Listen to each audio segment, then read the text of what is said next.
Hello friends, ഒരു mega update ആയിട്ടാണ് ഇന്നത്തെ വീഡിയോ നമ്മൾ എത്തിയിരിക്കുന്നത്. കൂടുതൽ സമയം കളയാതെ നമുക്കിന്ന് വീഡിയോയിലോട്ട് പോകാം.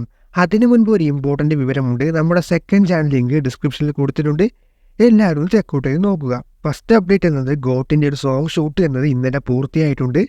എങ്ങനത്തെ സോങ് ആണെന്ന് അറിയില്ല, പക്ഷെ ഒന്ന് പൂർത്തിയായിട്ടുണ്ട്. കഴിഞ്ഞ വീക്കിൽ ഗോട്ടിൽ യോഗി ബാബു ഓൺ ബോർഡായിരുന്നു.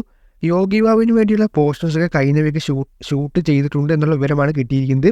അതുപോലെ ഷൂട്ട് എന്നത് ഒരു സ്മോൾ ബ്രേക്കും എടുത്തിട്ടുണ്ട്. ഇനി 2 ദിവസത്തിന് ഗോട്ട് ഷൂട്ട് എന്നത് ഉണ്ടായില്ല. പക്ഷേ പടത്തിൻ്റെ വർക്കിങ്ങിന് വേണ്ടിയാണ് 2 ദിവസം ബ്രേക്ക് എടുക്കുന്നത്. സെക്കൻഡ് അപ്ഡേറ്റ് എന്നത് ഇന്നലെ തൊട്ട് വൻ ഓളമുണ്ടാക്കിയ അപ്ഡേറ്റ് ആയിരുന്നു. വെങ്കൽ പ്രഭു നമ്മുടെ കേരളത്തിൽ വന്നതും അതും തിരുവനന്തപുരം. എന്തിനാകും വന്നിട്ടുണ്ടാകുമെന്ന് അറിയില്ല. പക്ഷേ അപ്ഡേറ്റ്സ് ഒക്കെ പറയുന്നത് ഗോട്ടിൻ്റെ ഷൂട്ടിംഗ് ലൊക്കേഷൻ നോക്കാൻ വേണ്ടിയാണ് വന്നത് എന്നാണ് അപ്ഡേറ്റ്. പക്ഷേ ഇതറിഞ്ഞ ഫാൻസ് വിജയണ്ണൻ ഗോട്ടിന് ഷൂട്ടിങ്ങിന് വേണ്ടി കേരളത്തിൽ വരുമെന്നൊക്കെ പറയാൻ തുടങ്ങി.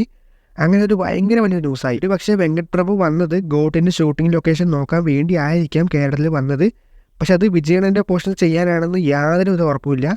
വിജയ് പോർഷൻസ് ഇല്ലാണ്ടും ഗോട്ട് ഷൂട്ട് നടത്താനോ? ഗോട്ടിൻ്റെ മെയിൻ പോർഷൻസ് എല്ലാം ഫോറിൻ കൺട്രിയാണ് സ്പോട്ട്. അപ്പോൾ കേരളത്തിൽ ചെറിയൊരു പോർഷന് വേണ്ടി വിജയണ്ണനെ കൊണ്ടുവരേണ്ട കാര്യമൊന്നുമില്ല. അതുകൊണ്ട് ആ ന്യൂസ് ഇപ്പോൾ ആളി പഴകുന്നുണ്ടെങ്കിലും ഒന്ന് കൺഫേം ആകുന്നവരെ വെയിറ്റ് ചെയ്യൂ. അങ്ങനെ കൺഫേം ആയെന്ന് കരുതുക. അതൊരു അഡാർ അപ്ഡേറ്റ് ആകും. എന്തായാലും നല്ല വിവരം തന്നെ ലഭിക്കട്ടെ. വന്നു കഴിഞ്ഞാൽ പിന്നെ വലിയൊരു ഓളം തന്നെ ഉണ്ടാകും. അതെന്തായാലും കണ്ടറിയാം. ഇനിയിപ്പോൾ ഷൂട്ട് ഏകദേശം കഴിയാനായി. മാർച്ച് ഏപ്രിൽ ആകുമ്പോഴേക്കും ഷൂട്ട് കഴിയും. അതിനിടയ്ക്ക് ഒരു ചെറിയ പോർഷൻസ് വേണ്ടി വരുമോ എന്ന് ഡൗട്ടാണ്. എന്തായാലും കാത്തിരുന്ന് നോക്കാം. അപ്പോൾ എന്തായാലും താഴെ കാണുന്ന ലൈക്കും ഷെയറും തട്ടിയിട്ട് കൂടുക. സൈഡിൽ കാണുന്ന സബ്സ്ക്രൈബ് ബട്ടണും ബെൽ ബട്ടണും കൂടി ഓണാക്കിയാൽ കൊള്ളായിരുന്നു. എന്നാൽ പിന്നെ നമുക്ക് അടുത്തൊരു വീഡിയോയിൽ കാണാം.